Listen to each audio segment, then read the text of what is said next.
Assalamualaikum warahmatullahi wabarakatuh. Alhamdulillahirabbil alamin. Nahmaduhu wa nasta'inuhu wa nastaghfiruhu wa min shururi anfusina wa min sayyiatillahi a'malina.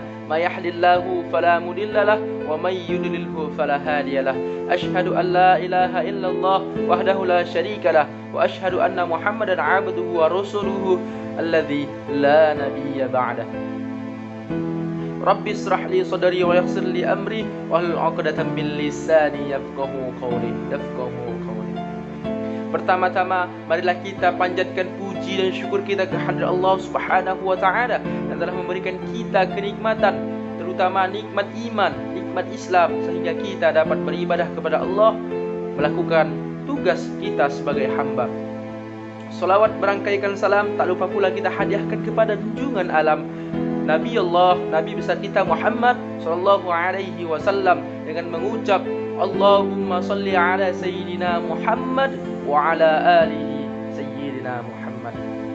Kiranya kita yang banyak bersalawat kepada beliau, kita mendapatkan syafaatnya di yaumil akhir kelak. Amin amin ya rabbal alamin.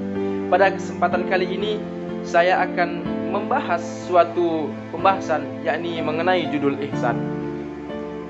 Ihsan adalah merupakan perbuatan seseorang dalam melakukan perbuatan yang ma'ruf dan menahan diri dari dosa. Ihsan sendiri memiliki dua tingkatan. Pada kali ini saya akan membahas tingkatan-tingkatan pada ihsan tersebut. Tingkatan yang pertama yaitu beribadah kepada Allah seolah-olah kita melihatnya. Allah berkehendak untuk tidak bisa dilihat di dunia, tapi seolah-olah kita melihatnya. Saking tingginya ma'rifah kita kepada Allah Subhanahu wa taala, kita memahami asma, kita memahami sifatnya. Saking kita khusyuk dalam beribadah, kita bisa menghadirkan kondisi tersebut. Seolah-olah kita melihat Allah saat kita beribadah. Dan ini adalah konsekuensi kita malu dari Allah Subhanahu wa taala. Kita malu untuk melakukan perkara-perkara yang tidak penting, perkara-perkara yang selayaknya ditinggalkan. Kenapa? Karena kita sedang berhadapan dengan Allah Subhanahu wa taala. Kita seolah-olah melihat Allah Subhanahu wa taala langsung. Dan tingkatan yang kedua, fa illam takun tarahu fa innahu yarak. Jika engkau tidak bisa melihat Allah Subhanahu wa taala, maka engkau menyadari bahwa engkau dilihatnya.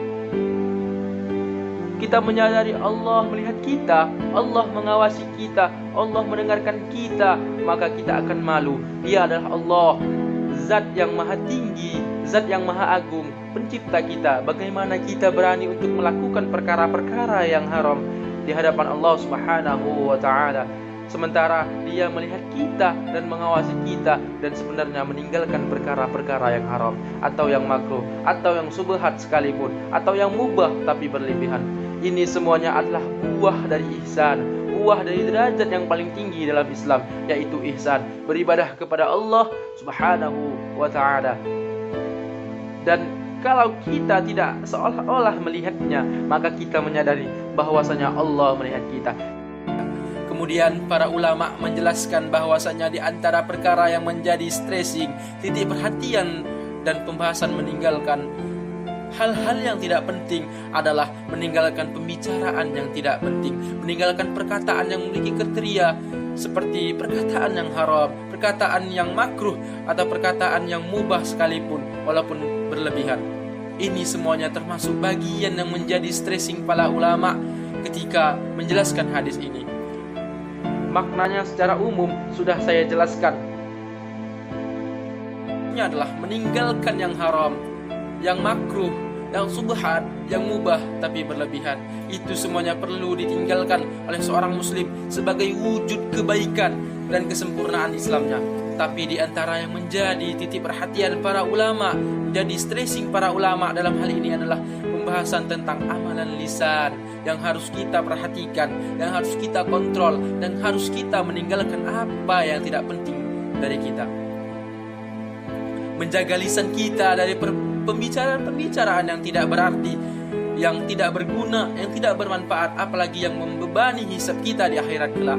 Makanya ada ada sebuah pesan dari Umar bin Abdul Aziz yang layak untuk kita jadikan nasihat yang bagus untuk kita semuanya, yaitu perkataan beliau, man adda kalamahu min amalihi qalla alamahu ila fima ya'nihi. Barang siapa yang menghitung perkataannya sebagai dari amalannya, maka perkataannya akan sedikit kecuali dalam perkara-perkara yang penting baginya. Dan inilah yang seharusnya kita perbaiki, karena amalan kita dihisab oleh Allah Subhanahu wa taala, perkataan kita dihisab oleh Allah Subhanahu wa taala. Kalau perbuatan kita baik, maka kita akan mendapatkan pahala. Kalau perbuatan kita, perkataan kita baik, maka kita mendapatkan anugerah dari Allah Subhanahu wa taala, ganjaran dari perkataan tersebut. Kalau perbuatan dan perkataan kita haram, maka kita akan berhadapan dan bertanggung jawabkan perbuatan dan perkataan kita di hadapan Allah Subhanahu wa taala. Wa hal yakubbun nasa fin nari ala wujuhim aw ala manakhirihim illa hasaidu alsinatihim. Dan adakah sesuatu yang bisa membuat orang tersungkur di neraka di atas wajahnya kecuali buah dari lidah mereka?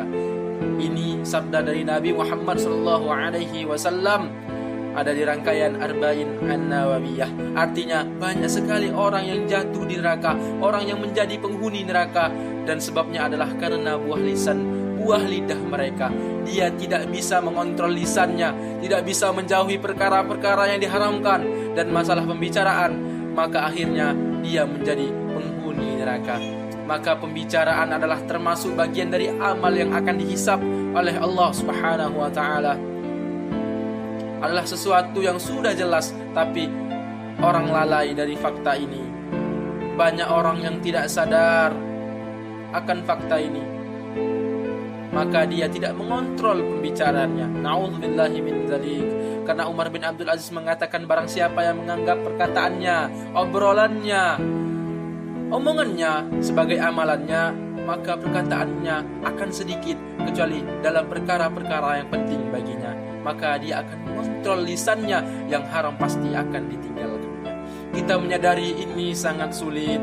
Betapa kita kadang-kadang memulai pembicaraan dalam perkataan yang baik, mungkin dengan bungkus kajian, dengan bungkus tabligh akbar, dengan bungkus ceramah agama. Tapi ketika kita tiba-tiba di tengah-tengah ceramah kita lupa, kita menyebutkan kejelekan orang lain, kita mungkin mengadu domba, kita menyampaikan konten yang tidak sesuai dengan syariat Islam, ingat, itu semuanya akan dihisab oleh Allah Subhanahu wa taala. Kita akan bertanggung jawab akan perkataan yang sudah kita sampaikan itu. Jadi ini tidak mudah.